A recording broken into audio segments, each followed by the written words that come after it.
Greetings everyone, it's me, that ghost, and this is my fourth attempt at streaming this live stream. I'm sitting on my front porch, and thankfully this seems like it's enough for Wi-Fi. So let's go back to what we were doing during the last stream. Oh yeah, if you know what this stream is about, then you know. A young man stands in his bedroom. It just so happens that today, the 13th of April, 2009, is this young man's birthday. Though it was 13 years ago he was given life, it is only today he will be given a name. What will the name of this young man be? Zoosmel Poop Lord. John Egbert. Your name is John. As was previously mentioned, it is your birthday. A number of cakes are scattered about your room. You have a variety of interests. You have a passion for really terrible movies. You like to program computers, but you are not very good at it. You have a fondness for paranormal lore, and are an aspiring amateur magician. You also like to play games sometimes. What will you do? Your arms are in your magic chest, Poop Lord.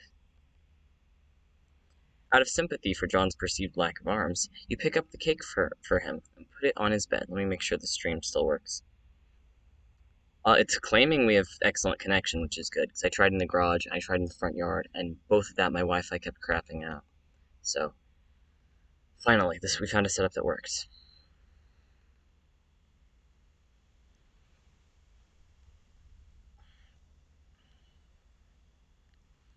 You retrieve your fake arms from the chest. You use these for hilarious antics. You captcha-log them in your Sylladex. You have no idea what that actually means, though. There are other items in the chest. In here, you keep an array of humorous and mystical artifacts, each one a devastating weapon in the hands of a skilled magician or a cunning prankster. You are neither of these things. Among the artifacts are 2 fake arms, currently captcha-logged in your Sylladex, 1 pair of trick handcuffs, 1 stunt sword, 1 magician's hat, 1 pair of beagle puss glasses, several smoke pellets, several blood capsules, and 1 copy of Colonel Sassacre's daunting text of magical frivolity and practical japery, and 1 copy of Harry Anderson's Wise Guy by Mike Cavenny. Some of this stuff may come in handy at some point. For now, you decide to take just the smoke pellets. Do we still have good connection? Yes, we do. Sorry if I keep looking up. I'm actually kind of expecting someone to, hastily drive over to my house and beat me to death for reading Homestuck. You stow the smoke pellets in one of your captcha-log cards in your Sylladex. You still aren't totally sure what that means, but you are starting to get the hang of the vernacular at least. You have 2 empty captcha-log cards remaining. You aren't totally sure if equip is a verb copacetic with the abstract behavioral medium in which you dwell, but you give it a try anyway. Unfortunately, you cannot access the fake arms. Their card is underneath the one that you just used to captcha-log the smoke pellets. You will have to use the pellets first in order to access the arms, but this is probably unadvisable since you just make your room lousy with smoke. Your Syllodex's fetch modus is currently dictated by the logic of a stack data structure. You were never all that great with data structures, and you find the concept puzzling and mildly irritating. But with any hope, perhaps you'll advance new, more practical fetch modi for your Sylladex with a little more experience. Is it even possible to get any more hard-boiled than that? You really doubt it. This poster was one of your wisest purchases. There's a nice spot on the wall next to it. You've been meaning to hang another poster there soon. Happy birthday, son. I'm so proud of you. This note is rich with the aromas of fatherly aftershaves and colognes. Besides the note is a rolled-up poster. Another birthday artifact. You wonder what is printed on the poster. You'll need some way to hang it on your wall. You first place the hammer into your Sylladex, but now all of your captcha-log cards are full. You wonder what will happen if you try to take the nails. You guess it doesn't hurt to try. You captcha-log 4 nails to the top card and push all the artifacts down a card. The fake arms are pushed entirely out of the deck. Oh well, they're probably completely useless anyway, but you probably don't want to do that again, unless you want to drop the smoke pellets and suffer the consequences. In any case, you now feel like you've gathered enough things to get down to business and do some really important stuff. The next thing you'll The next thing you do will probably be exceptionally meaningful. This is the dumbest idea you've had in weeks. Stupid, stupid, stupid. And yet, the polished surface on your desk, it beckons.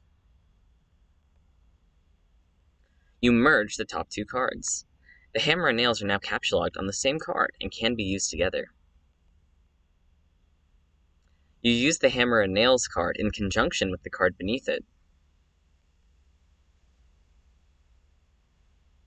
You use the hammer and nails and poster on the blank space on the wall. It's glorious, exactly what you wanted. The old man really came through this time.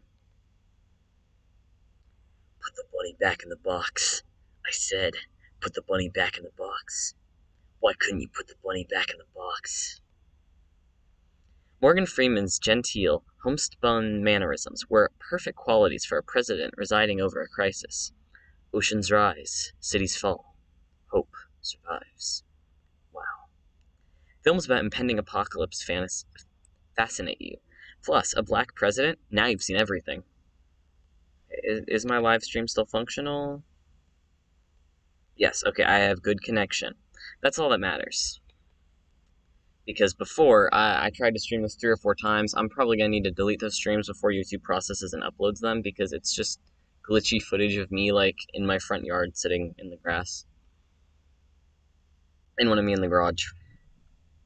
You've marked your birthday, the 13th of April. Another day you've marked was supposed to be the arrival date of the highly touted Spur beta launch. It's been 3 days already. It's starting to become a sore subject with you.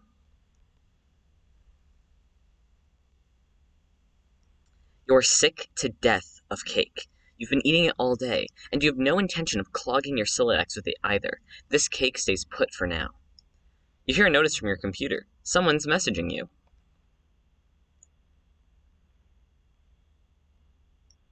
You pull up to your computer. This is where you spend most of your time.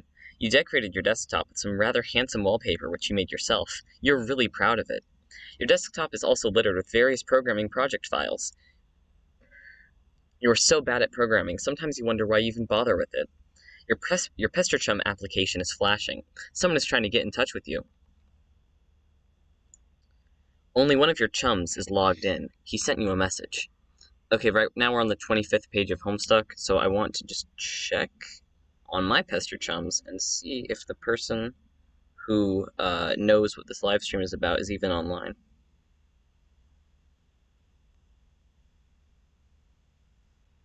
He is not online. Well, I hope he's not asleep, otherwise I'm doing this for nothing. Only one of your chums is logged in. He sent you a message. Show pester log. Turntech Godhead, TG, began pestering ectobiologist EB at 1613. Hey, so what sort of insane loot did you rake in today? I got a little Monsters poster. It's so awesome. I'm gonna watch it again today. The apple juice scene was so funny. Oh hell, that is such a coincidence. I just found an unopened container of apple juice in my closet. It is like fucking Christmas up in here. Okay, that's fine, but I have just one question, and then a word of caution. Have you ever seen a movie called Little Monsters starring Howie Mandel and Fred Savage? But the seal on the bottle is unbroken. Are you suggesting someone put piss in my apple juice at the factory? All I'm saying is, you don't think monster Howie Mandel has the power to do something as simple as reseal a bottle? Try using your brain, numbnuts. Why did the fat kid, or whoever drank it, know what piss tasted like? I mean, his reaction was nigh instantaneous. It was the 15th day in a row Howie Mandel peed in his juice. Okay, I can accept that. Monster B-list celebrity douchebags are cunning and persistent pranksters. Also, Fred Savage has a really punchable face. But who cares about this? Let's stop talking about it. Did you get the beta yet? No. Did you? Man, I got 2 copies already. But I don't care. I'm not going to play it or anything. That game sounds boring. Did you see how I got slammed in Game Bro? Game Bro is a joke, and we both know it. Yeah? Why don't you go check your mail? Maybe it's there now. Alright.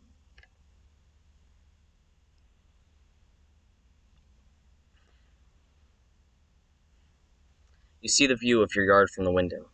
Hanging from the tree is your tire swing. In a kid's yard, a tree without a tire swing is like a proper gentleman without a monocle. That is to say, he can hardly be considered a terribly proper gentleman at all. And there beside your driveway is the mailbox. The little red arm-swingy dealy thing is up, or whatever it's called is flipped up. What the hell is that thing called anyway? You do not have time for these semantics. The red flippy lever thing means you have new mail, and that means the beta might be there. You are about to hurry down the stairs when you hear a car pull into the driveway. It looks like your dad has returned home from the grocery store. Oh great, he's beating you to the mail. If you go downstairs to get it, he will likely monopolize hours of your time. You decide to chill out up here for a while until the dust settles. Sometimes you feel like you're trapped in this room, stuck, if you will, in a sense which borders on the titular. Now, your chum is pestering you again. The clockwork of friendship turns ceaselessly, operating the swing lever dealies of harassment in perpetuity. Whatever. The dude can just hold his damn horses. Pardon my hiccups, I'm drinking Dr. Pepper. Is my stream still okay? Yeah, I still have good connection, okay.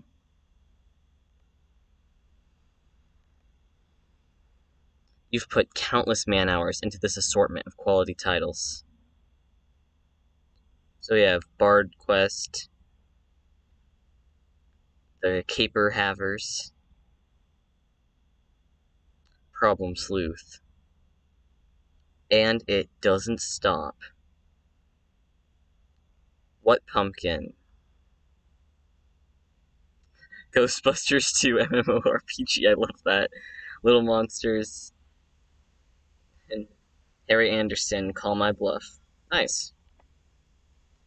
Oh, go away, mosquito. I've already gotten like 3 mosquito bites sitting out here.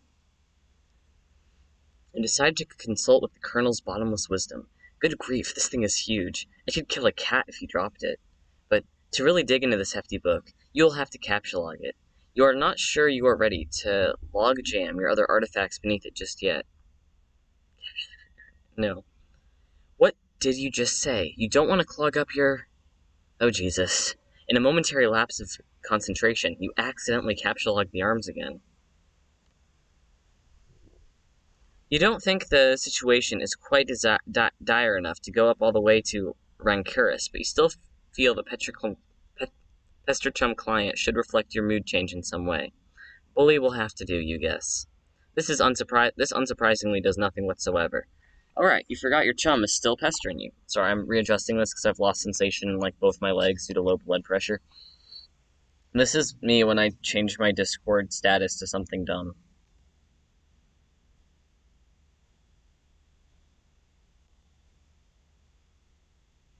Show pester log. Is it there? Please say yes. Maybe you can play it with TT, because she's been pestering me all day about it. She's macking on me so hard all the time, I'm starting to feel embarrassed for her. I mean, not that I could blame her or anything. Yes. It is understandable, because you are really attractive. I am attracted to you. Thank you. JK, haha. No, I don't have it yet. My dad has the mail, and I guess I have to go get it from him and see if it's there. And I've been busy spending all afternoon shitting around with my stupid Sylladex. It's so frustrating. What's your modus? What? How do you retrieve artifacts from it? Sorry, I'm getting intense stabbing pain in my leg. I can't feel my leg, and when I can feel it, it hurts. Jeez. Ow. Come on, leg. Okay, well, I'm just gonna sit here and lose feeling in my leg, because I don't know what to do to make it stop. Oh, like one at a time, I guess, and if I put too much in it, everything falls out. Stack? What is yours? Hash map. My bro taught me a few tricks. He basically knows everything, and it's awesome. What the hell is that? You should probably brush up on your data structures. Guess. Did you at least allocate your strife specibus? No. It could free up a card for you. Plus, let you attack stuff whenever things get too hot to handle, which is never. What have you got? Well, I've got a hammer, but it's trapped under some arms. Wow, you really suck at this, don't you? Just get rid of the arms, then allocate the hammer to the specibus. How? I don't know, just use the arms on any old thing and see if it works.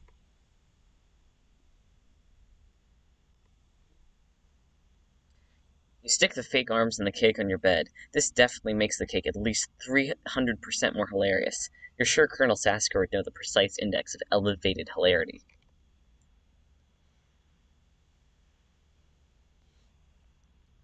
You check the back of your striped specibus for the kind abstratus you have in mind for it.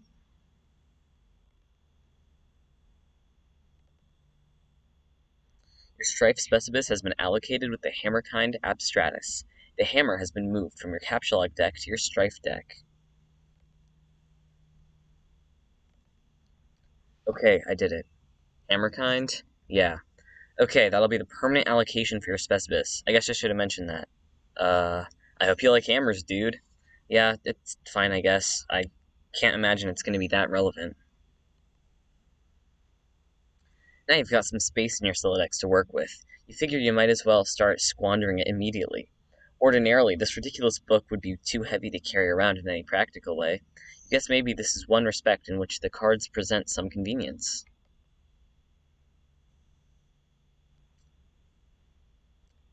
Game Bro, Spurb. But why the game of the year or whatever isn't as good as some other stuff I like that's better. Read article. Game Bro Future.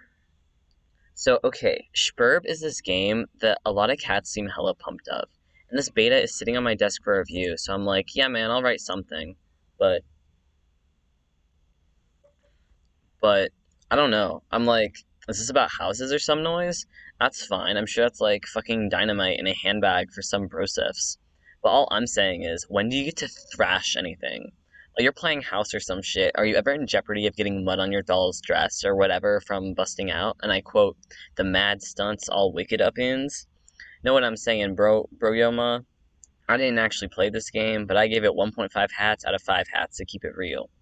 At this point, I'd like to give a shout out to my boy Dennis, who was over the other day. We were gonna chill out in front of the Dark Knight, and he was so psyched of it, y'all. So this one time, he was leaning against the screen door, and that shit popped open, and the back deck was all wet, and he slipped down the steps and broke his thumb on the lawn. It wasn't a long fall, but hey, I guess a thumb bone wasn't made for supporting the brunt of a huge useless tool against wet grass. We never did watch Dark Knight on account of Ron trucking his ball and candy ass girth to the hospital. But it's cool. I still got another watch in me. Bro tell Rwanda.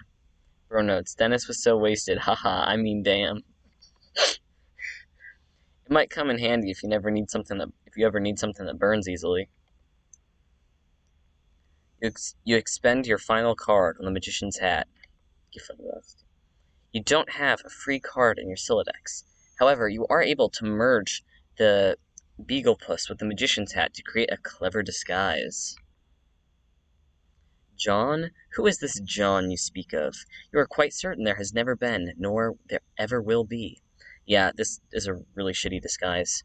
While you're wearing the items, they remain on the card, but it is temporarily removed from the deck, thus freeing up the cards beneath it. You exit to the hallway. On one wall hangs a picture of a fella who sure knows how to have a laugh, a man after your own heart.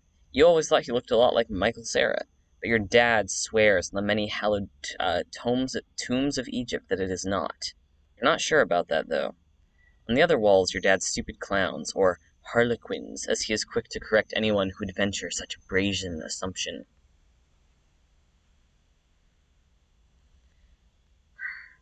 The accursed odor of fresh baking wafts into your newfound nostrils. Something is brewing in the kitchen. It must be the connivings of your arch-nemesis, Betty Crocker, and the rich, buttery aroma of her plot stinks to high heaven. This mission is going to be a lot more difficult than you imagined. You check out the shelves of fanciful harlequins. Look at this fucking garbage. You hate this stuff. Funny is funny, but your dad sure can be a real cornball. Sometimes at night, you pray for burglars. Okay, we're on page 51. Let me check my connection. We have good connection. That's good. So now let me check my pester chum and see if my life is in any imminent danger, if I'm bringing down the wrath of the gods yet.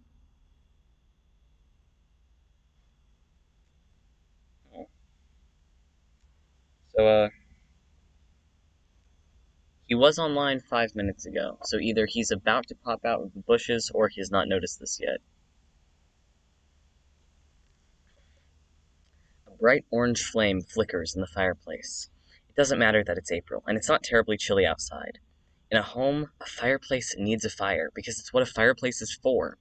A fire belongs in a fireplace. Damn it, categorically, at all times, without exception. As domestic myth of the unaccountable origin holds, a home borrows the spirit of the flame for as long as it makes guest of it, much as the moon takes liberty with the sun's rays. The moon's an errant thief, and her pale fire she snatches from the sun. Mark Twain. You are almost certain Mark Twain said that. It doesn't burn as quickly as you hoped. Each Gamebro magazine is guaranteed to be printed on 40% recycled asbestos. For big ups to Mother Earth, yo. You examine the sacred urn containing your departed Nana's ashes. When your father gives her a portrait, a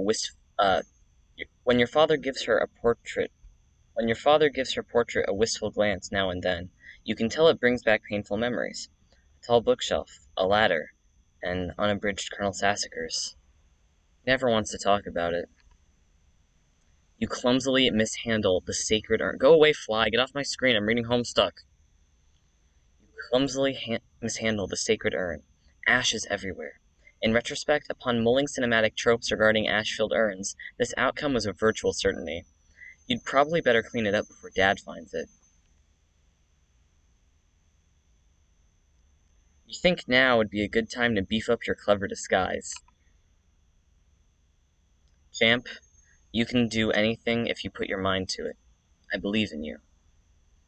Contemplating what would be inside this package is sort of exciting, but it makes you a little nervous at the same time.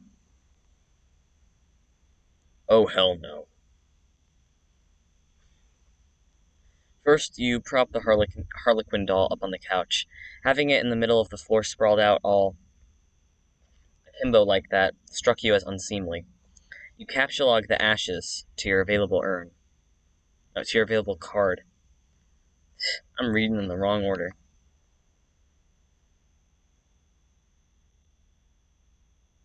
You merge the sacred urn with the ashes. Most of the ashes back in the urn, but it's a total mess. Really, it probably would have been tidier if you just used a broom and dustpan. No one will be the wiser. Except for maybe people with eyes. You just got another brilliant idea for something to do with those pointless arms. You pry them out of the cake and capsulog them. Looks like Pester Chum is acting up again. Here's just the other part of the room. Another one of your chums is messaging you.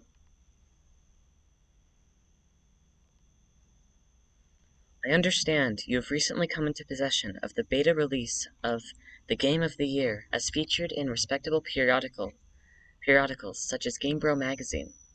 That's an ugly rumor. Whoever told you that is a filthy liar, and you should probably stop hitting on him all the time or whatever. I can't control myself. I must have a weakness for insufferable pricks. Anyway, I still haven't checked the mail. My dad has it. I'm trying to go get it from him, so BRB. John? What? You're wearing one of your disguises now, aren't you? You're typing this to me right now while wearing something ridiculous. No, why would you even think that? That's so stupid. Okay. Why don't you go get the game from your father? Alright, wish me luck. Oh, by the way, JK, I was wearing a funny disguise this whole time. Gotcha. I know, John. Am I even audible over all these cicadas? I'm trying to go get it from him, so BRB. I am. Wow, my voice sounds awful on camera. I'm surprised anyone watches my YouTube channel, damn. You can now execute that brilliant idea you had. There should be just enough frosting on the fake arms to serve as adequate adhesive. You don't care what Colonel Sasker says. This makes it at least 1,000,000% funnier. Roblerone. Advertisement. You put this back in the fire where it belonged. No, if someone made a poster out of this, I would put it up in my bedroom walls. This does not belong in the fire. As long as you're cleaning up. You can carry hefty items, but that thing is just way too big. Get real. Besides, you don't even want it. Hell's Bells. It says, the creepy crawlies. Hell's Bells, we are having a mighty sporting time of it. Hold fast, my intrepid fellow pranksmiths. We've merely nicked the mahogany of our japing chests. If I may direct the incisive ogle of your beaglepuss to the wriggling regency of rubber bugs, plastic parasites, squirming serpents, pi pliable pests, and every such order and phyla of creepy crawlies. Land snakes alive, we are cooking with petrol now. In future exhibits, we shall dwell on artifice useful to your exploits. It is your pappy's rod and real handy. What about a bit of iron cord? It shouldn't prove elusive. Bring those writhing rascals to life and set the nerves of some old maid to the wreck of Hesperus. I have a stutter, so this is all hard for me.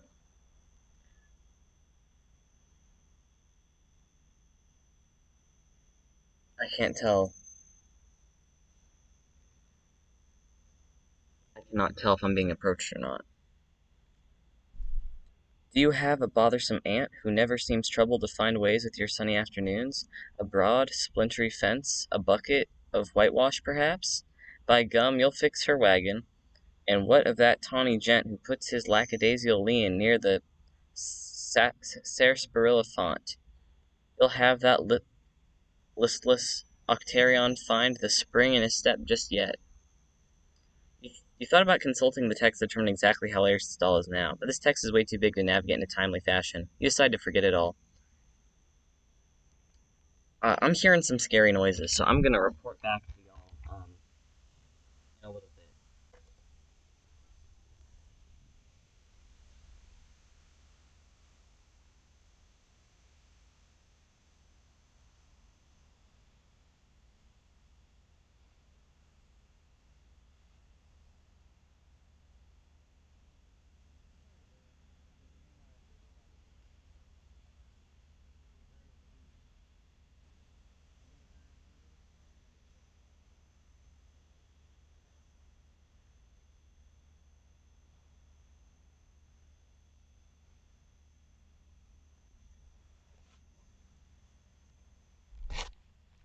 It was just my dad.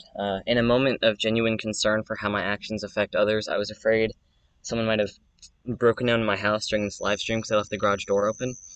But it's just my dad bringing my grandma home. So, I guess I've done nothing wrong. It is mighty hot out. I hope if there's going to be any divine retribution for what I've done, it arrives swiftly.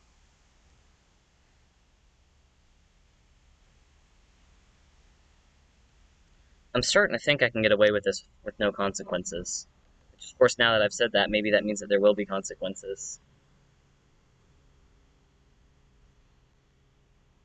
The door on the left leads to the kitchen, from which the smell of baking wafts. Powerful aroma which could lift an especially portly hobo off his feet. The door on the right leads to the study, where your dad spends a lot of time. He could be in either room. Where will you go? It doesn't look like he's in here right now. On the desk is a deck of playing cards, one of your dad's pipes, the April issue of the Serious Jester magazine, and a stray capsuled card. There is also a can of peanuts on the desk. Haha, oh dad, you won't be falling for that one again anytime soon. A severe peanut allergy is a terrible affliction to cope with. You swap the magician's hat with the bowler hat. This disguise is somewhat less funny, but a lot more distinguished looking. Pardon my stutter once again.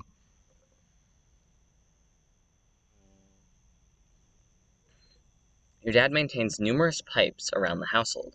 A father without a pipe is like a strapping roughneck without a toothpick. That is to say, he is a rather piss-poor excuse for a roughneck, if you ask me. You'd rather not take the pipe, though. The first one tastes bad enough as it is. How you suffer for your comedy. Yeah, this will be perfect for expanding the space in your Scylla. Ugh.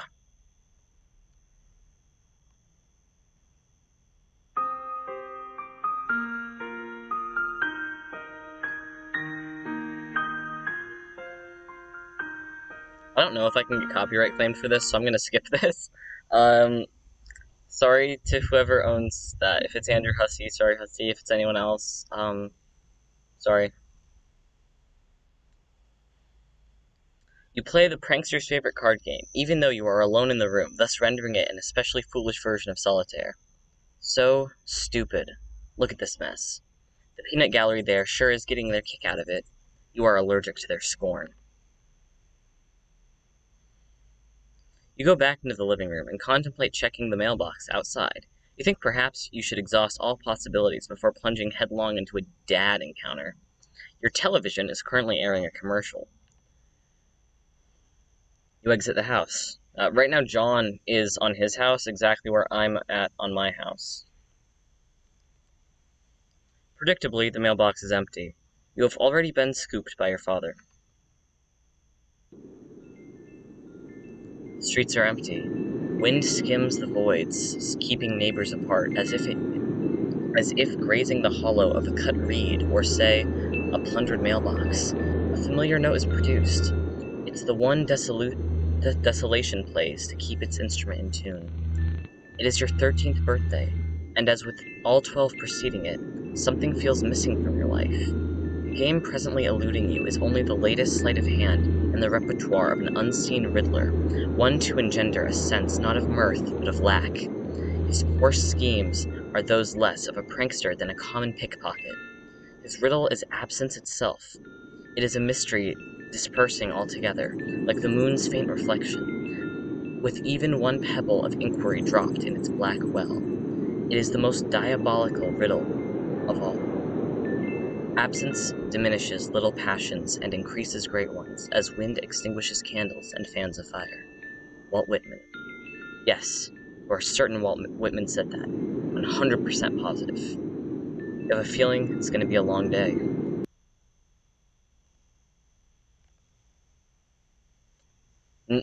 No.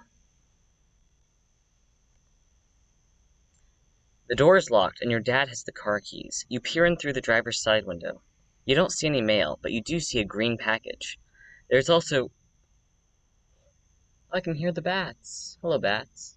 Please come and take all the mosquitoes off of my face and arms. You don't see any mail, but you do see a green package. There is also something underneath it that looks like a slip of paper. Could these items have come in the mail? You don't see anything else that's usually in the mail, like bills and coupons. Maybe your dad forgot to take this stuff inside. You try to get a gander through the kitchen window, but you can't see a whole lot. I'm having heart pain.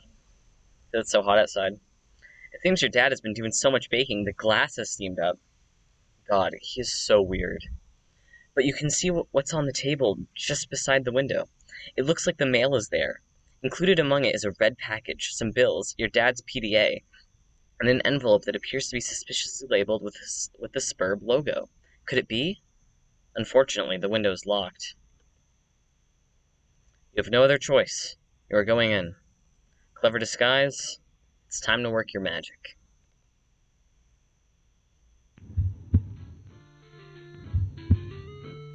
Once again, if I'm breaching copyright, I'm not making any money off of this. I'm just showing it. I'm not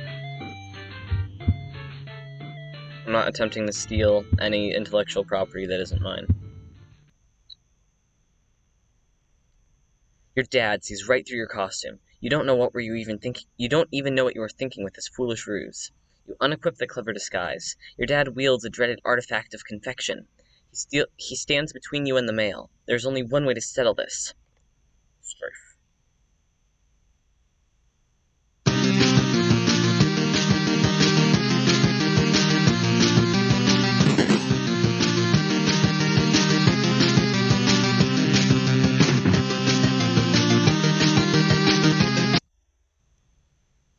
You cannot abscond. This pesky guardian is blocking your path. You will need to engineer some sort of distraction. And now he brandishes yet another artifact of confection. The man is ruthless. You better brace for impact in the most comedically striking fashion possible. The beagle Aegis absorbs the brunt of the treat. Looks like Dad will enjoy the prankster's gambit on that exchange, as is usually the case. You take the pie tin and unequip the beagle puss. Everything in your Solidex is pushed back a card. The smoke pellets are ejected from the deck. Yes! This could be the distraction you were... Nothing happens. What a huge letdown. When two great forces oppose each other, the victory will go to the one that knows how to yield. Oscar Wilde. Wise words by a man who likely could resist everything but temptation. The cake forces the Colonel Sassacre's text out of your Sylladex. Sassacre, you beautiful bastard. Now's your chance. Now that Dad is busy placating the smoke detector, you can safely sneak away. You snag your dad's PDA. Maybe later you'll switch the background image to something hilarious as a prank. Besides, it may come in handy later. Your spare capsule card is forced out of the Sylladex and consequently integrated with the deck. You now have five cards to work with. The red package is addressed to you. You got the Spur Beta. Okay, so we've surpassed the 100th page. We still have a good stream setting, stream connection. Now that we've reached 100 pages, I feel like we should... Still online. I feel like instead of appreciating our head start, now would be the time that we just, 'cause it's 9:33. I don't want him to fall asleep before all this happens. So I think I will send him a link to this and just see if he responds. It is 100% his choice. I expected a great battle by now.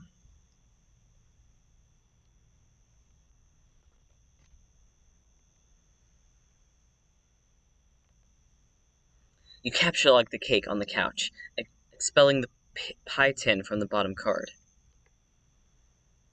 You merge the two cakes across all 5 cards. Everything in your Sylladex is smushed between the cakes. Why don't you think these things through first? You pause at the juncture and head down the hall. You're gonna need something to clean up that mess you're about to make by dissecting the cake. To the left is the bathroom. To the right is your dad's room. It is locked and you are forbidden from ever entering. He has secrets. You enter the bathroom. You can see your backyard from the window.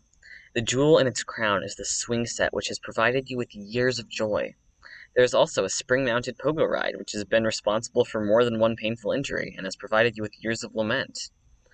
On the sink is your dad's razor. On the rack to the side is the fresh towel.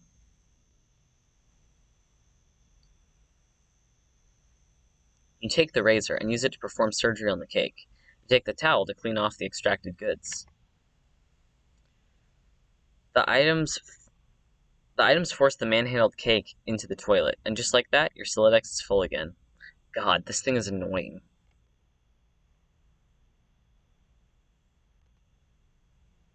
You're not usually into chick flicks, but Matthew McConaughey's,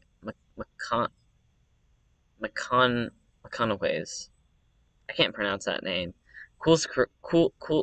Matthew McConaughey's cool charisma could salvage any heap of smoldering wreckage.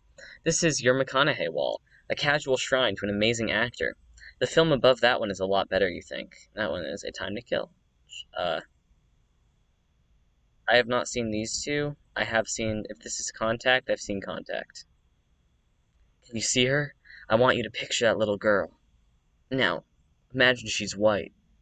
You got us, Matthew. Your smooth talking exposed our latent racism. Damn, you are good.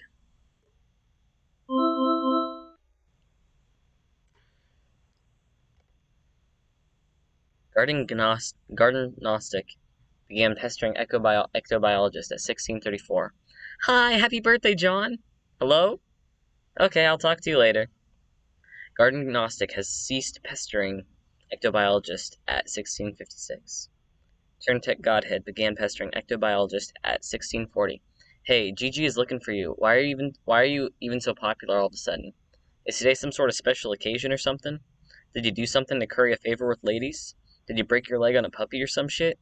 Dude, what are you doing? Turntech Godhead is now an idle chum. I discovered a comet that is going to destroy the Earth, and it was named after me. Now I am famous, and everyone wants to talk to me a lot. No, stop. Just no. Don't talk about your awful stupid movies or make references to them. Your gross man-bro crush on Matt McConaughey is an unsavory thing to behold. McConaughey. Sounds like a dumb noise a horse would make, i.e. dumb. Equally dumb are all those pictures of that clown you've got hanging up. Those are my dad's. I was talking about Nick Cage. Oh, what? No, man, Nick Cage is sweet. So sweet. Ha, so lame. You don't even like him ironically or anything. This is like for real, isn't it? Ha ha ha. I do things ironically sometimes. What about what I sent you for your birthday? No, those are awesome. What? They're stupid, which is the joke. The ironic joke. Get it? Wait, you're actually wearing them, aren't you? I'm wearing them ironically, because they're awesome. The fact that they're ironic makes them awesome. Sorry. The fact that they're ironic makes them awesome, and vice versa. Are you taking notes on how to be cool? Jesus, get a fucking pen. Do you realize I touched Stiller's weird, sort of gaunt face at some point? Ew, yeah. Oh well. Speaking of which, did you get the mail? Yeah. Did there happen to be a package in there? Yeah, there's a big red one. You should probably open it. Falling asleep. I would, but it's trapped under the Spur beta, so I'll probably open it after I install the beta. Oh man, the beta came? Yeah, wanna play it? No way. It's Why not? It sounds so hells of boring. Just get TT to play it. She's all about that. Where'd she go? Her internet is blinking in and out, I guess. Probably be back online soon. Oh, and Christ in a sidecar. Are you still using the stack? Uh-oh. Probably shouldn't have given him a warning of what I was doing. You can definitely see me as my pale face is illuminated by the blue glow of my laptop. Yep. Well, I don't know how well you guys can hear it, audience, but I'm about to be attacked. Ah! Ah! I'm being attacked. I'm being attacked by the moon.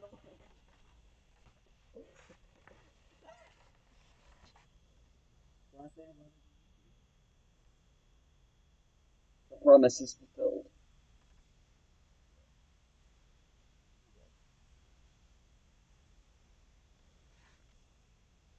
Well, everyone, I think this concludes our live stream. Thank you so much for tuning in. This lags a bit. Let's go live. Yep. Well, goodbye, everyone. I'm moving.